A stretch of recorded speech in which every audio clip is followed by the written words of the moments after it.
All right. My name's Leihla Rios. I'm based in Central California, Fresno to be exact. I have nothing but Rottweilers at the moment. I started off with one, my main guy. He's now, I think he's just turned 5 years old recently, probably in May. And I'm pretty new to the whole working dog thing, all that stuff. Growing up, always liked seeing canines, their police dogs, stuff of that sort. I was always infatuated with it. And then here comes my dog, and I unintentionally taught him to have prey drive and all that stuff that kind of came with him naturally. I just kind of enforced it without even knowing I was doing it right. Mm-hmm. Later on came the interest, came the videos, started watching more and more videos and other people, seeing how they work their dogs, seeing how little by little, introducing bite work or trying to see if the dog could track. And, I never really knew what I was doing, to be honest. Mm-hmm. But, kind of never really, I still don't know what the hell I'm doing. Right. But pretty much it just kind of happened. I got the one dog that could do a lot more than any dog I've had before. And I just went off that and just started seeing what I could do as well. And kind of, he taught me how to teach a dog things. And that's kind of how it started off. Mm-hmm. Usually it's, people are getting too used to the Pugweilers, I call them. Uh-huh. They're getting too used to the short nose, the fatter, the better, all this, it's, I don't know, the bug-eyed things. They're just, most of the people that see my dogs when, you can actually see, the tuck and you don't actually see fat, you don't see them even, they're actually lean, they're not pet weight, I guess you could say. Right. And, it's pretty funny. A lot of people usually look at me funny, and people that I've grown up with, Rotties, stuff like that, or they think that they remember them a certain way if they're in, if they're early 20s, stuff of that sort. They'll just kind of look at me all funny. But when it comes around to people that have had these dogs and they didn't fall into the whole fad of, oh hey, the shorter the muzzle, the better, or the fatter the dog, the better, then those are the few people that will actually, they'll actually acknowledge that, hey, you're actually kind of taking care of your dog, you're keeping up a good structure, pretty functional. It's mainly the show people that are on the negative end there. Uh-huh. They're usually the first to actually get blocked from a lot of pages. I kind of go and I'll ask a serious question. Why the short muzzles? Can the dog work? Can the dog do anything? Can it actually, can I actually go out there and range out? Can it run for a good amount of time, Mm-hmm.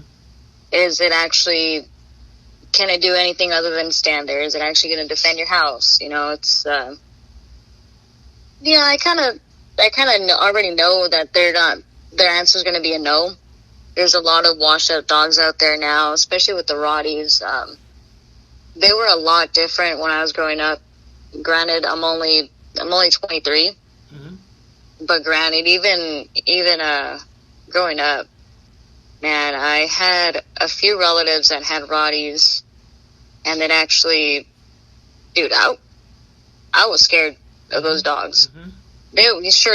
They were fine with me. I was a kid, they were excellent with kids. But man, if anyone came up to the house, anything of that sort, they were no joking around dogs. They were all business, and that's just that's something that I think as a kid really kind of made its way into my head and just kind of stuck there. But yeah, they're definitely way different dogs now. You see them now a lot more often in social settings with other dogs, and go up to a house. Like maybe there's a Rottie outside, but it's not doing anything. It's just looking at you. Just wants attention. And that's definitely not what the dog was intended for. And that's kind of what I want to bring back with my line. But yeah. So back to the first Rottie I got as an adult and my own dog. It was random, really. He's literally what they call a Craigslist dog. Mm-hmm. I saw an ad. I was like, you know what? I was like, today I'm getting a dog. I saw an ad. They were still taking deposits. I called them up. They're based in Corsico, which is kind of in the foothills for me. And I called them up. They had one male left. The rest were females. I was like, all right, I'm going to go put a deposit down. I want a male. I go up. Didn't have any to pick from. Didn't wait for him to pick me. I saw him. I was like, all right. Like, they'll do. I was like, they'll definitely do. And yeah, a few weeks later, brought him home, car ride back. That dog never got car sick, even as a pup. And he was pretty well desensitized to things. Uh-huh. Which was weird. Like, now thinking back, now knowing the difference of a dog that's, confident or not confident, like right away, that dog kind of just took to anything new. And this was even before I knew how to acclimate dogs to things if need be and stuff of that sort. And I kind of just really lucked out with this one. Even when he was really young, his grip was ridiculous. Way before I knew that was a good thing. So right. Yeah, I just really lucked out with them, honestly. I've never been one for paperwork and stuff of that sort, because I used to, like I said, my mom used to raise little dogs, so I grew up seeing all the shit that you can do to manipulate paperwork, to manipulate, even when they say, all right, AKC is the highest, whatever, they require DNA tests on the studs every so often, breedings and stuff of that sort. Even that, there's so many ways around that I saw people do. Right. The dog was long gone. Then it wasn't even artificial insemination, none of that stuff. It was just some other dog got the dog, and they sent in a DNA test that they had stored. Right. That of a dog that wasn't even around. They had not stored anything from him, and he was just long gone. Yeah. And there's all kinds of ways to just go around all that. It's rare to find people who are actually, they have, they have a code of ethics, I guess. They actually do things how they're supposed to, the right way. Yeah. It's really hard. There's just a bunch of stuff going on right now in the show world that's just ridiculous. I've had the luck to go down to SoCal and see TaylorMade. Okay. I don't know if you've heard of them, TaylorMade Working Dogs. I've gotten the chance to actually go and see them train, see them. Some of the people that go to them. I actually know two other gals that are down SoCal, and they also have Rotties. Okay. By the way, yeah, they're one of those few people in the dog community that are, they actually want healthy dogs. They enforce it as much, way more than I do. Honestly, they're man. If you saw some of the conversations, you'd see they're just like anything feeding wise, stuff of that sort. Like they're exact to the T, and I'm just like, damn. Like I'm just trying to figure out where to get the cheapest raw meat. Oh, right. It's like, but then again, they. One of them, she has the one male right now, and she's actually gonna get another male pup pretty soon here. Actually, I think right now they're 4 weeks old, and she's actually getting them from an actual working Rotties, like true to the name, registered. They passed the basic, the BHA, actually, well, the dam of that pup, and it's I'm not sure if I'm pronouncing it right, but it's Von Bozen Blick Rottweilers. I'm probably not pronouncing that right, but yeah, she's definitely very, very strict with what she breeds and stuff of that sort. She's a lot more to the T. She's one of those few people that actually have registered dogs that I can actually say, all right, like, I would spend the money on a dog, you know, on one of her dogs, and, you know, no problem at all. I would have no doubt in the dog and what she says, stuff of that sort, because she, by what I've seen, I've never met her personally, not the breeder, but she's definitely doing it right, though, like the way it was supposed to be from the get-go. Right. But yeah, I've had the luck to actually see the dogs down there at TaylorMade, and both of these gals that are in SoCal, they both take their Rotties there and actually do protection work. And one of them is he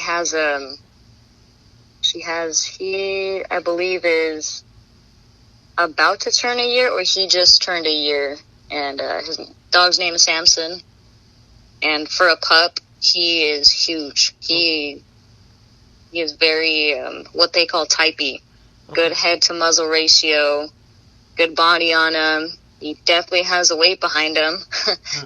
And he's definitely, I think they're trying to work him up to get a title. Okay. And yeah, so they're actually, like I said, they're actually really focused and actually working the dog, and not just, you know, I want a Rottie and that's it. You know? Right. They're not following the fad or the hype, and that's what actually brought the three of us together, I guess you could say.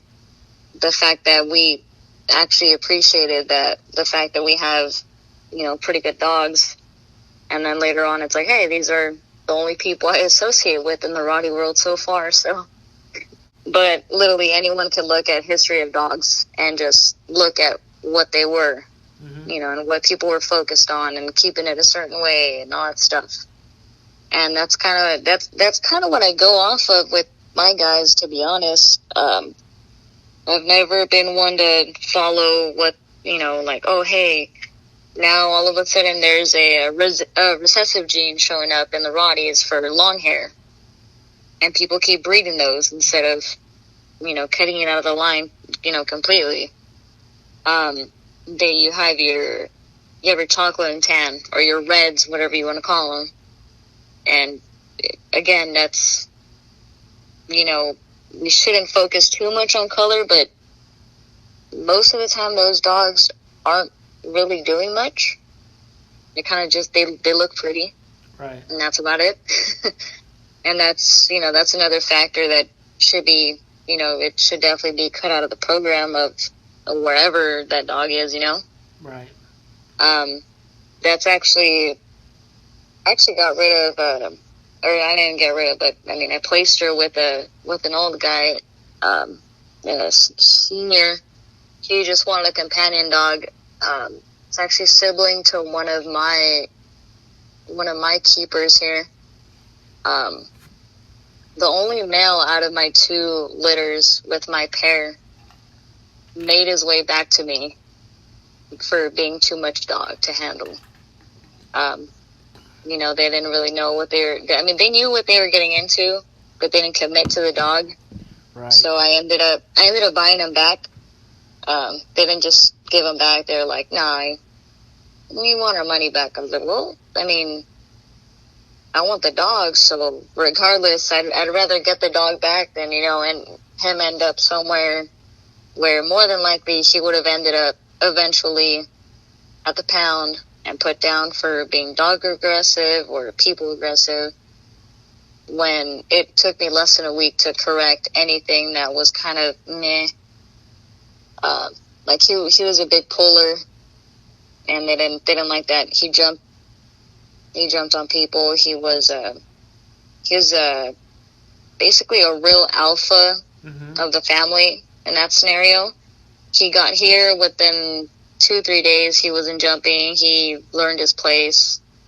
There was no issue with that. And now I'm glad I got him back, because he has the grit that his dad has as far as when it comes to bite work. He definitely has that natural civil aggression.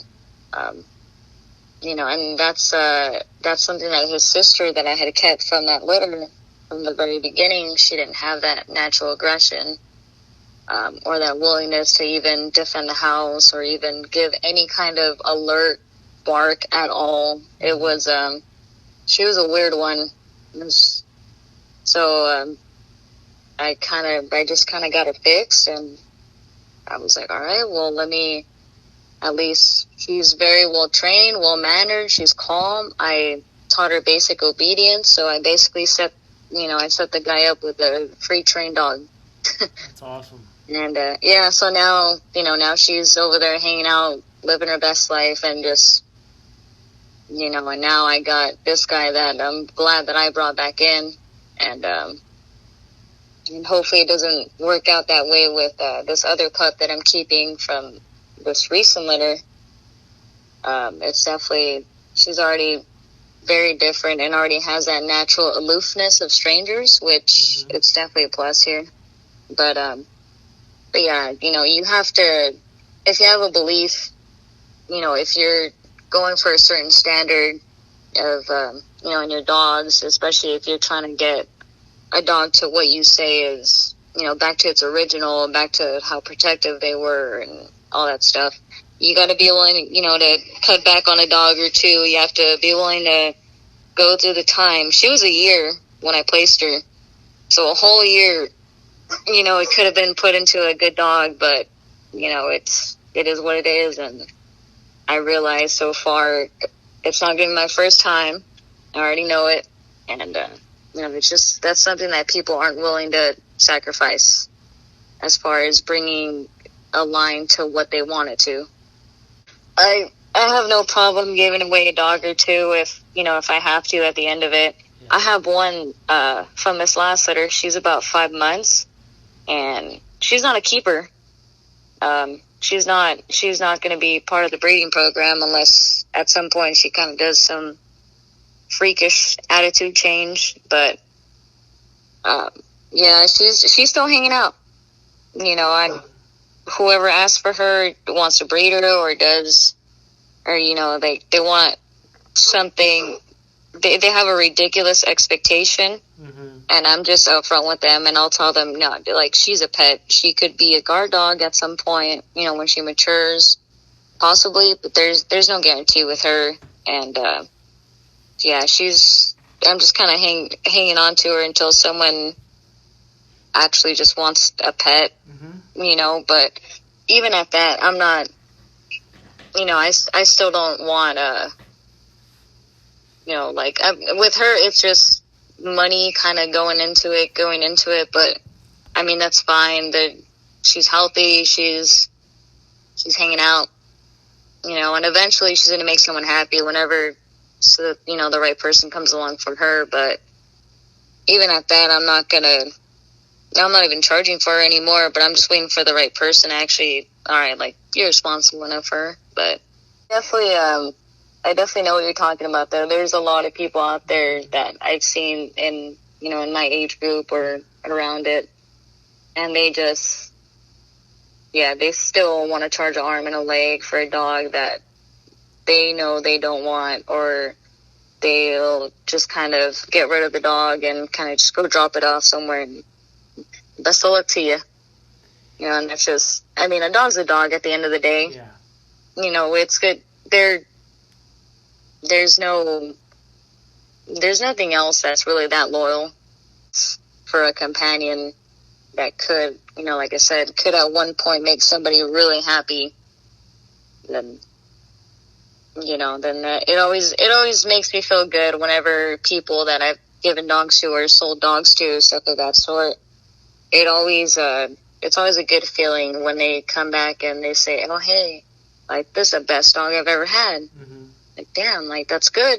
You know, a lot of them, actually there's 3 that I wish I would have hung on to if I had known how they were going to turn out. But, you know, they're making their families happy. They're definitely protecting them how a Rottie should. And, you know, it's just always a good feeling, you know, hearing the new families or the new owners just come back to you and be like, hey, this is a great dog. You know, no health issues, stuff of that sort. And it's like, that's the goal right there. So if you're going to keep a pup out of your litter, what are you looking for, and what are you wanting as far as like even the structure to temperament, etc.? Honestly, a confident dog goes a long way. Mm-hmm. I mean, that's basically one of the main components, especially if I'm looking at a puppy, really. Like this last one, she was not the most, I call him bitey. You know, she wasn't the one that hung on the most to things and stuff of that sort. She definitely had three of her sisters were definitely a lot more, they had a lot more grip for their age, and that drive was definitely there in a couple of them.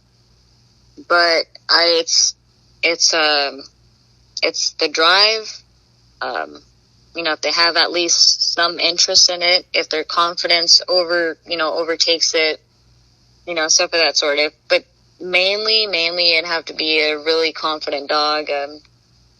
And I mean, you could tell, really, you could definitely tell from a young age which one's going to be a little more sensitive to things, which one kind of, at least me starting off, since, you know, I haven't really solidified the whole, you know, the solid dogs, and, you know, you're going to have your hit and misses, and that's why I'm trying to, you know, avoid the misses and go for the solid, like nerves, stuff of that sort. I'll do my little tests here and there.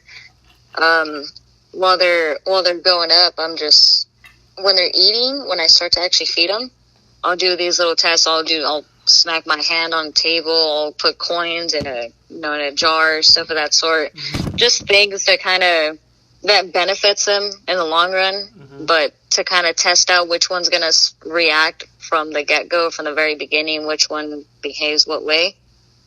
And then from there, I kind of just keep my eye on, you know, on whichever one reacts the best, whichever one, or I should say, doesn't react to it. And as far as structure, I'm not looking for shorter muzzles. I'm good where their muzzles are at, really. Any shorter than my main female is already too short for me, because even her, she significantly has, you know, a harder time doing the same amount of work that the other guys do. Right. They'll, you know, I rode them a lot, so I always get weird looks, and I always get people stopping like, hey, why are you leaving your dog? Like, I'm not leaving it, I'm exercising the dog. But yeah, it's always hilarious. Or I'll get the comment, or the reason why it's running is because it thinks you're leaving it. And I'm like, okay, I'm going to prove to you. I'll stop the car, and there they go. They just run right past it and keep on doing what they're doing. I'm like, yep, I'm going to leave them. All right. Yep, that's their worry. But yeah, they, I kind of look for the leggy ones too, to be honest. Yeah. I don't, my main female, she's got a little shorter legs than the rest of them. And it also shows in the amount of work she has to do to cover the same amount of ground. And the way she moves, it's not a bad movement, but you could definitely tell it's different as opposed to the longer legged, my longer legged ones. Mm-hmm. And it just little factors that show in the long run, and even as they're going up. But most of them so far out of mine, they're pretty leggy and they're pretty proportioned. Mm-hmm. So they're not, that hasn't been an issue to where one of them is, I guess, as short as their mom. Because their dad really adds that height. He's 29 inches at the shoulders. Okay. So he's a tall guy, especially for a Roddy, I guess. Usually I believe the standard stops him at 28. Okay. For the males. I could be wrong, but I think that's I know there's a height requirement per AKC or per registries, and right. He's out of it. But yeah, as tall as he is, he doesn't even weigh a lot. He's actually recently I just weighed him. He's I think 83 pounds. Wow. And he's the most fit he's ever been, I guess. The most lean. And it just I've kind of been conditioning him a little bit more than I usually do, and he free feeds, honestly. He doesn't overeat. I don't have to watch his diet too much, which is pretty good. To say definitely a confident pup first and foremost, and just as long as there's no I can't really say no physical laws. They haven't really, the pups so far haven't come out all wonky or anything like that. Anything to make me really be like, no, this dog is definitely not, this dog is not an option. Luckily I haven't had to, see that in one of my pups. Well, I'll put it this way. My heaviest one is also my shortest one. Okay. And that's, she's definitely more on the stocky side. And she, recently, I believe she was in the high 90s, but most of the time, especially when she's about to have pups, she's around 120. Okay. Yeah, so for a female, that's already pretty heavy. But yeah, she's definitely a little bit up there too much for what I would want. Mm-hmm. Because my male, that's right now down to 80 or 83. Usually he's in the mid 90s, low hundreds. Mm-hmm. But for his height and all his size in general, I'm pretty okay with that. But as long as they're, well, his son, he's a year old, and he's at 73 pounds right now. Okay. Yeah, so I believe he's 27 inches at the shoulders. Wow. So his size is pretty good, to be honest. It's real manageable. Kind of Malinois-like, in all honesty. Mm-hmm. I can pick him up. He can jump. He's fast. He's speedy. He still has that little size to him. So it gives him that advantage when he's on a bite, stuff of that sort. I'd say I don't think I want him to go past the 90, past the 100, if that. Right. Yeah, I've seen just too many dogs. I've seen them ruin. Let's see. They're ruining even little dogs. They're ruining the Frenchies. They're short backs. That's a thing now. Yeah. The shorter the back, the more expensive. Mm-hmm. I've been seeing a lot the Neo Mastiffs. Yeah. the towel, the couple of towel, basically. Right. I've seen too much of that, and now they're starting with a breed that, it's my personal favorite, or it's one of my personal favorites, and they're just starting with this one, and they're starting to try and make it this way, and no, I don't know, I have to at least try to avoid that, or to have them be, have a more capable Roddy. I kind of take the example of, when they were first out there in Germany, or just in Europe in general. Mm-hmm. I take those pictures and I compare to my dogs nowadays, and it's pretty damn close, and I want more of that. I want to see less of what there is now and more of back then, because back then they were able to actually go around and they were drover dogs first and foremost. They were in the war at some point. Mm-hmm. They did their part. They were hefty enough to pull carts with them, but yet they could actually defend the shit out of whatever they were defending too. Mm-hmm. And that's something that that I don't see any of the dogs nowadays really doing that, especially in the Rottweilers. So it's kind of disappointing, mm-hmm. really. And I don't know. They were. Yeah, I guess I really just take the example of back in early 1900s. Mm-hmm. And that's pretty much the example I take for my dogs, for my standards or expectations.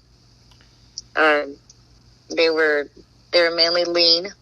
They weren't too, you didn't see any excessive anything on those dogs. They were just real functional. Mm-hmm.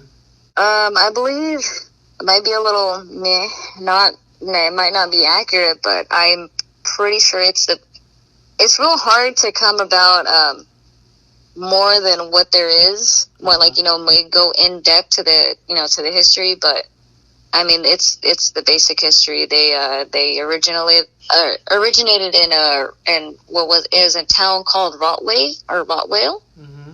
and that's where they got their name from. And it's believed that they actually were a crossbreed between the Roman drover dogs, or like they were a mastiff type of dog, Mm-hmm. and then it's believed that they bred to Bernese Mountain Dogs and Greater Swiss Mountain Dogs. Okay. And that's what was around there supposedly, and that's I guess technically where they get their color from, and why you see some of them have the white on their chest. Mm-hmm.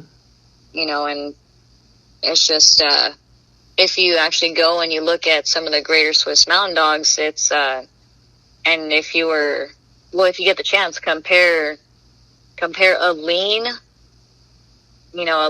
functional Rottie to a Greater Swiss Mountain Dog, and it's the same basic structure. Mm-hmm. So it makes a lot of sense, and it makes sense. If they added massive to that, it would add to the the stockiness of what we saw back in the days. It definitely added that civil aggression as well, I believe. Because mastiffs back then, they were real man stoppers. Yeah. So yeah, no doubt. Yeah, I guess that's kind of the history on those. But dude, around that, you really can't find a whole lot, and I have tried, right? But it always just goes back to that. They were herders. They drove cattle, and then they later on in the industrial age, they became they were the butcher's dog. Mm-hmm. They pulled carts, and then I guess they used to tie their money bags to their necks, because no one was going to go near those dogs. Yeah, so and then you do that nowadays, and that they're taking the dog and the money. Yeah, right. Yeah, I'm training my youngest pup, my keeper female. She's I'm doing what I guess taking her out, socializing her, doing stuff of that sort. Mm-hmm. But I'm not actually allowing her to be pet. I don't want her to expect anything from people. I don't, none of that. I'd rather her be, ignore someone and just go about her business and just be, her one handler, her one person who gives her food, attention, stuff of that sort, and nobody else. And I took her out to dinner, and it was with a group of friends and stuff. And they actually got mad. They got mad that they could not pet her. I was like, I'm not going to let you pet her. Whatever you do. And I was like, this is what I do. This is how she's being trained. Either you deal with it or you help me train her how I'm training her, and you just sit there and enjoy your meal. Like you can't be mad at me for something that you don't agree with. Right. And that's just it. And they're all around my age, and it just showed me basically how uncommon it is for someone to actually have working dogs in general. Yeah. And it's just a little disappointing, but a little bit of an eye-opener at the same time to actually want to make it more common, Yeah, especially with the fact that you can't, nowadays there's not really a whole need for your regular person. There's not always a need for a working dog, but I mean, unless granted you live in like a not so friendly area and, you need a good guard dog or a dog that's actually going to do something when people break into your house, and I think living where I live, I lucked out and saw a lot of that, a lot of people with dogs like that when I was growing up. The need was there for a dog to be able to do its job. And, it definitely showed. I definitely almost got bit as a kid a lot of times walking my own neighborhood. I bet. And then nowadays I walk in my neighborhood and there's a dog literally across the street from me she'll chase the hell out of people on bikes. Wow. Chases the hell out of them. She's a beautiful black German Shepherd, all black. Ooh. She will stand on a wooden fence just like a cat. That's how agile she is. That's how functional she is. But that total cur does nothing. Will just go up to people, barking, circle them, kind of think she's hurting them. And the second that they yell at her, or they do some kind of wonky movement, she just bolts back to her house. Yeah, so all she's good for is scaring the shit out of people. Right. and that's it. But when it comes down to it, then no, she's just tail tucked in her legs and she takes off. Yeah. And that dog's afraid of me. Wow. I'll put it that way. I've never done anything to her, but the second I see her start, if I'm out in my front yard and I see her start to leave her house, because she'll wander the neighborhood. It's, granted, it's just a few blocks, but she'll wander like it's her whole house. And the second it's one of those dogs to top it off. And the second I see her start to leave the house, I just gotta do that, and just I'll point it. I'll snap my finger. She has good hearing because she hears it right away, and she just bolts back to her house. If I see people out there that that she's barking at them and they can't, and they're more afraid of her than she is of them, same thing. I'll call her off, like get your ass out, and there she goes. That's awesome. What kind of diet do you like to feed your dogs? Honestly, if I don't have the extra mouth to feed, whenever I don't have the extra mouth to feed, I pretty much try to feed them mainly raw as much as I can. Mm-hmm. And then if not, I'll do a mixture, a little bit of kibble and mainly raw again. But, I'll definitely try to stick to raw. It's definitely beneficial. It's natural, I guess you could say. If we could eat it, then damn sure the dog can eat it, and it's just, I don't know. I feel like it's more, you definitely see the difference. It definitely shows in their coats, just, in the long run, their overall health, their teeth, even if you give them, bones with their meat, it's a natural teeth cleaner, so. Mm-hmm. Yeah. And definitely try to feed them raw as much as possible. All right. There's a backyard. Mm-hmm. There's a kennel. And then, I have my inside kennels because I actually have to keep my 2 males separated. But they basically free roam the backyard. The ones that can be around each other, and I'll kind of switch off with the males. Mm-hmm. I'll have either kenneled out back or inside the house. It just kind of depends on how long I'm going to be gone. Mm-hmm.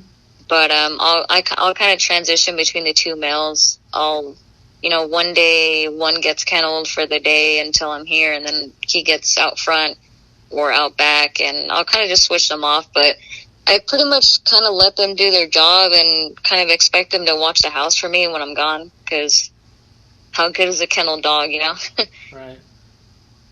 But yeah, that's like it's like that. Or sometimes I'll just kind of have one inside with me for the night, and I'll just transition kind of like that. But yeah, they kind of get their free range. I don't have to separate all of them. Luckily, I don't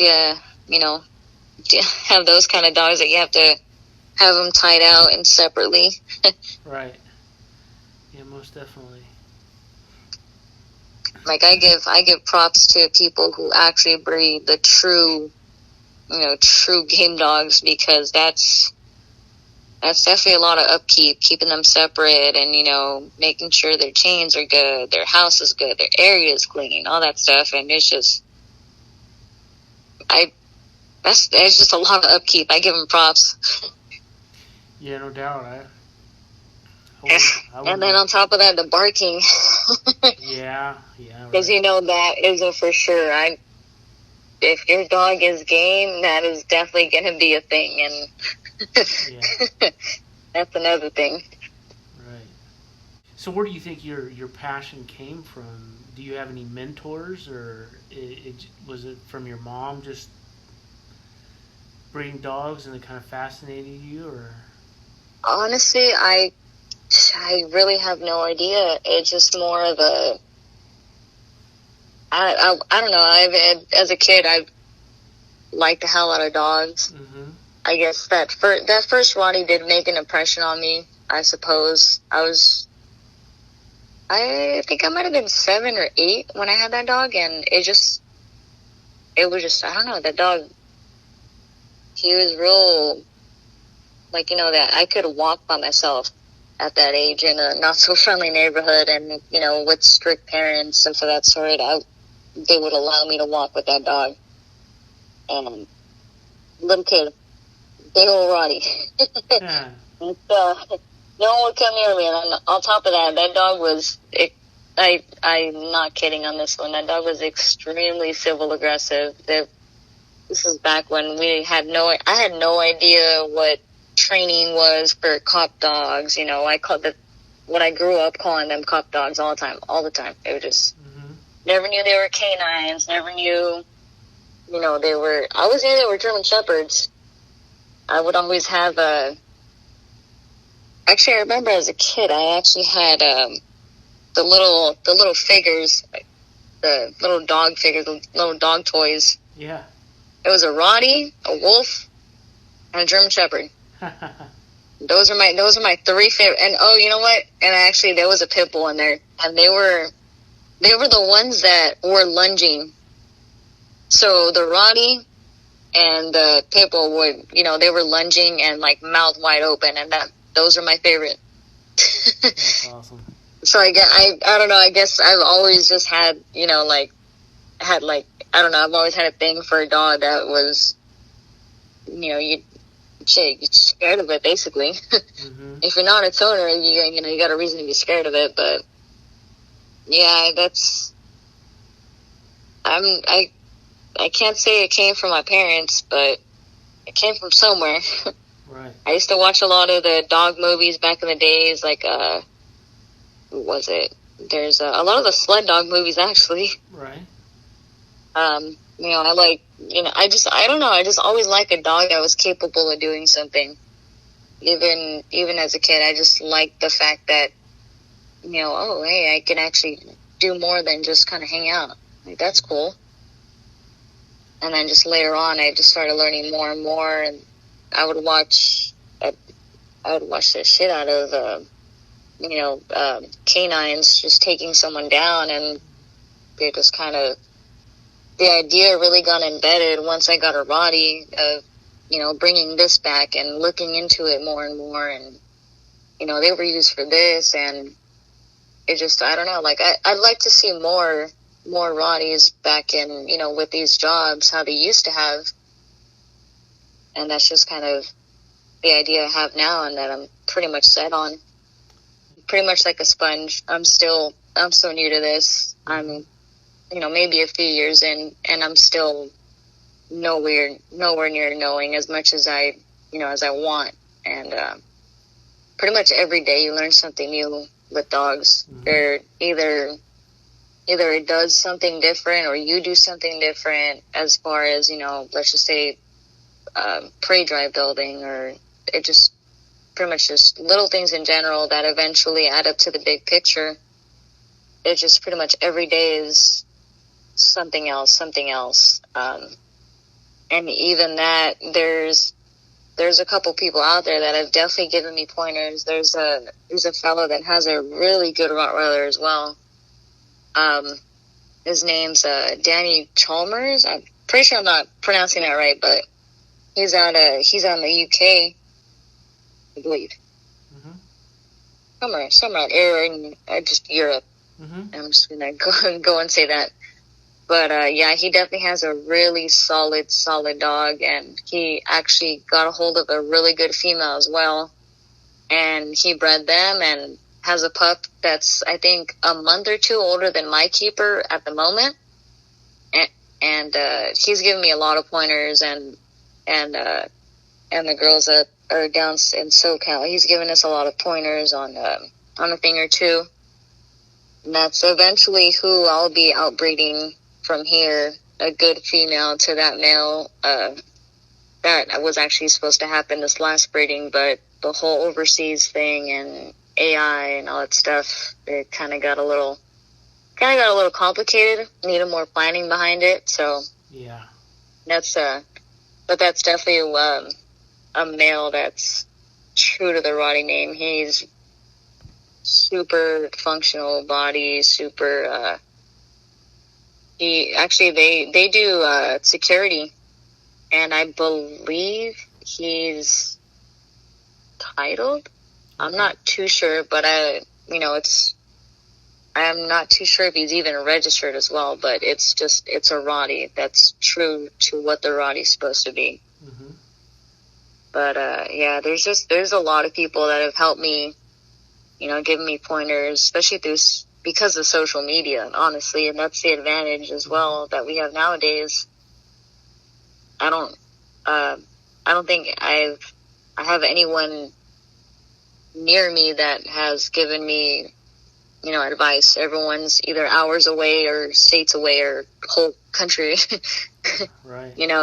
It's all these other people that are really just focused on helping these other people that, they want the working dog. They're appreciative of the working dog, and it's just pretty much what brings people together nowadays. Yep.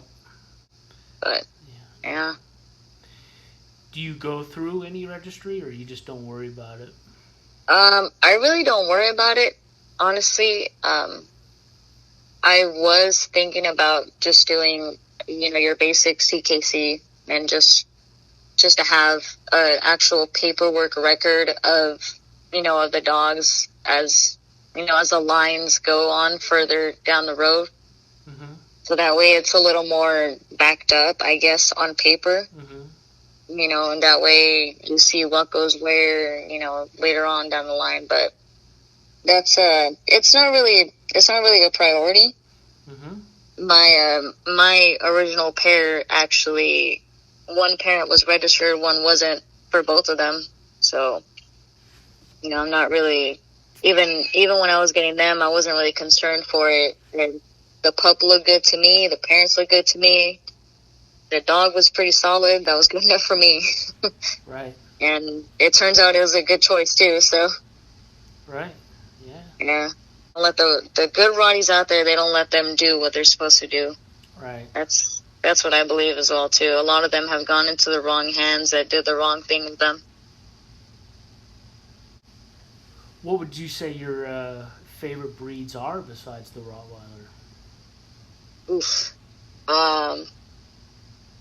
It's definitely a tough one. I'd have to say one of the... Oof. Honestly, I've never owned one, but I am looking to own one in the near future. Mm-hmm. A lurcher type or an Irish wolfhound. Okay. Even a mutt that made it to look like an Irish wolfhound. Okay. That for some reason has always been one of the favorites, the Irish wolfhound. And it's just because up until recently, no one in my family has ever really hunted, done anything of that sort. And again, my first Roddy, he ended up being a throw dog on coyotes. I found out. Because where I take them, I'll take them out, river. I actually have access to basically, like a little river, and there's always life around that, and it's less than 5 minutes from me, even though I'm basically dead in the city. Mm-hmm. But yeah, I pretty much found that out when he was how old was he? He was a year and a few months, and just seeing that, and then and then looking into it in videos as well. Later on, I saw how people do it and how dogs range out, and I started looking more and more into it, and then it kind of, I was like, all right, let me see what my guys can do, and it turns out they can do that too. Right. They're not the best. They didn't get, I didn't get to teach them. I still don't know how to teach them fully how to actually track something, or, that's something that I'm new to, teaching them how to track or, follow an odor or stuff of that sort. But they definitely have that desire to want to do that, to want to search, and for being a breed that, they've basically taken that completely out of the dog at this point. So that's something that they kind of, I was a little impressed by them, and pretty glad I made the investment in getting them in the first place. I was not expecting them to want to hunt things. That's awesome. Yeah. Yeah. No, that I really want to get them on some hogs, but that's living where I live and not knowing a whole lot of people. That's been making it really hard for me to get them on one. Yeah. But yeah, that's I have a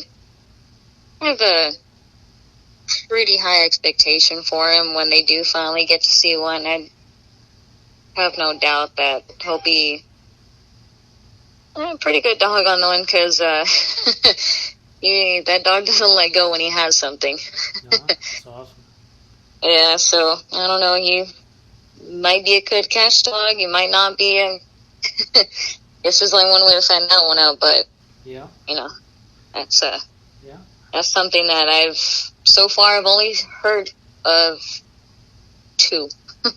Right. Two Ronnies that do that, but that's something else in its own that I'd like to see more of too. Just a dog that's versatile, just. Mm-hmm. If you were going to cross one of your Rottweilers, what would you want to cross it with? Honestly, I've given that thought here and there, and I don't know, man.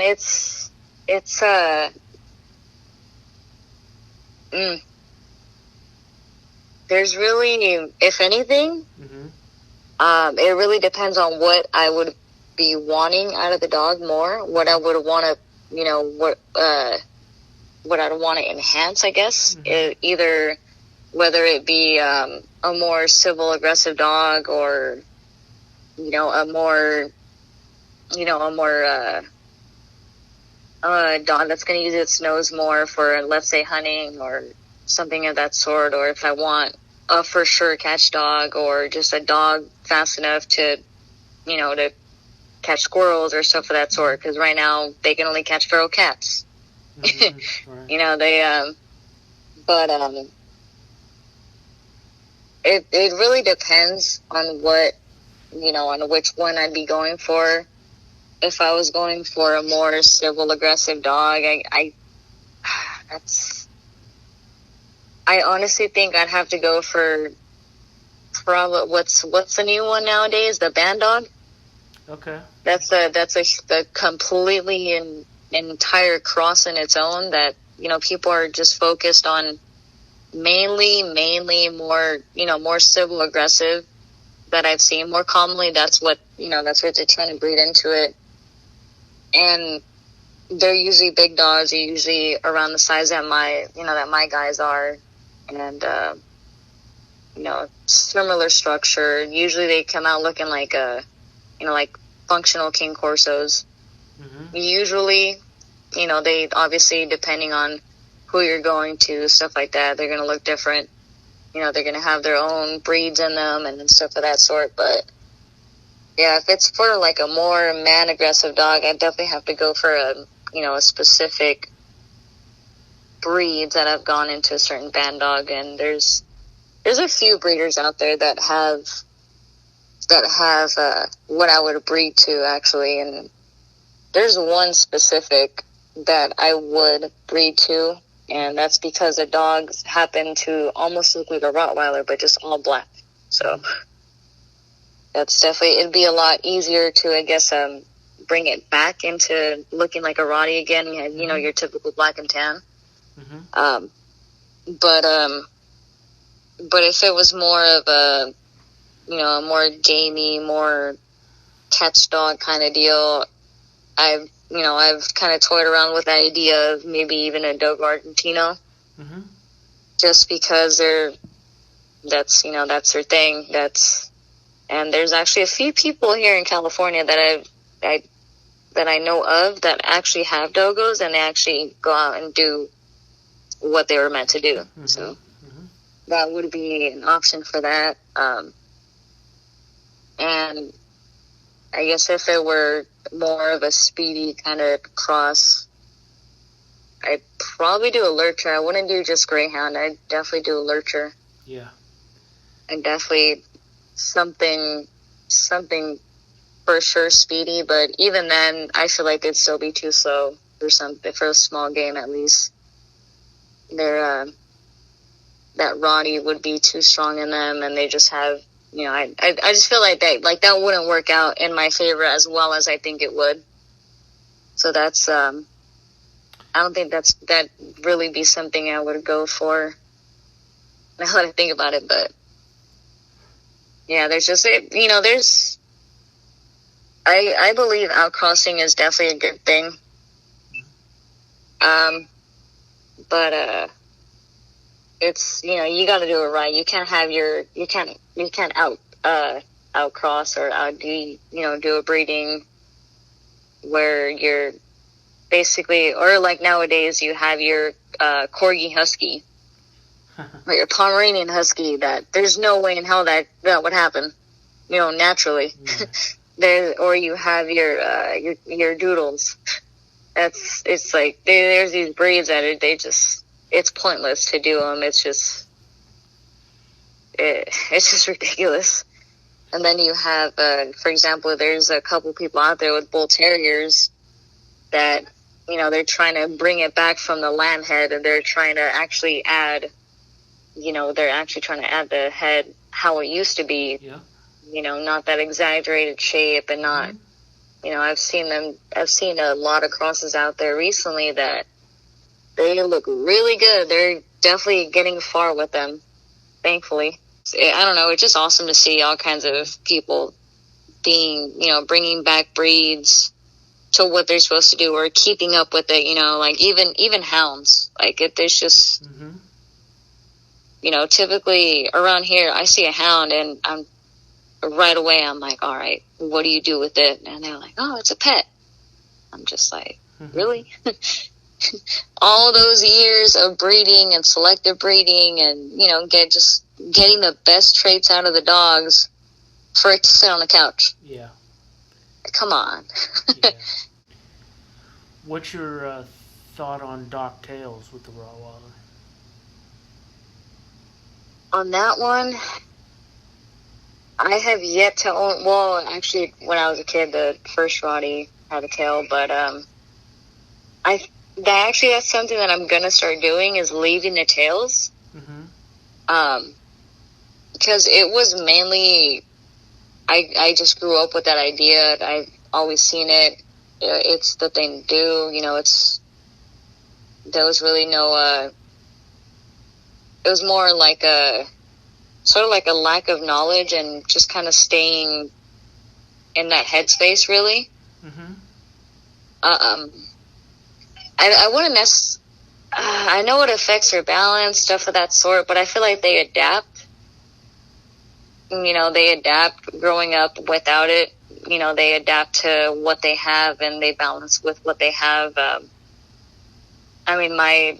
My guys are pretty well-rounded on that aspect. They don't, they're pretty agile. I actually have a few videos of them, making some really, basically a gainer and landing it perfectly. It's like, all right.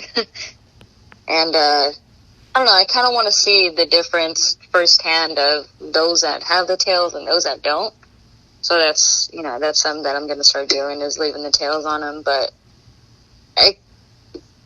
to each their own in that aspect, but it really depends on what you're going to do use the dog for, I would say as well. But, it's definitely more of an aesthetic thing. There's no benefits to the dog tail, really. Right. I mean, unless it's, if anything, if the dog's like just hunting or something that the tail is, if it gets ripped off or in some other type of deal, then, the dog's going to bleed to death or something like that. But how many people are really using the dogs for that nowadays? So mm-hmm. It's really more of an aesthetic thing on the Rotties specifically. Mm-hmm. Yeah, what was the original reason? Was it because they were hardcore working dogs? They didn't want to have to deal with broken tails and all that? I believe I've read that. I read that part and the part that they may have started doing it more along the lines of when they started using them for cart pulling mainly. Okay. The, tail kind of just there. There's really no actual documentation that I've come across that actually says why, like the actual purpose of it. We kind of just, we assume this or we assume that because that's something that for some reason the Rotties, there's not that much different documentation. It kind of just always boils down to the same history, the same origin, mm-hmm. and pretty much just worded differently, but it's always the same. So. Right. All right. Well, thanks for your time and great talking to you. Yeah, no problem. No problem. Good talking to you. All right. Talk to you later. All right. All right. You have a good one. You too. All right.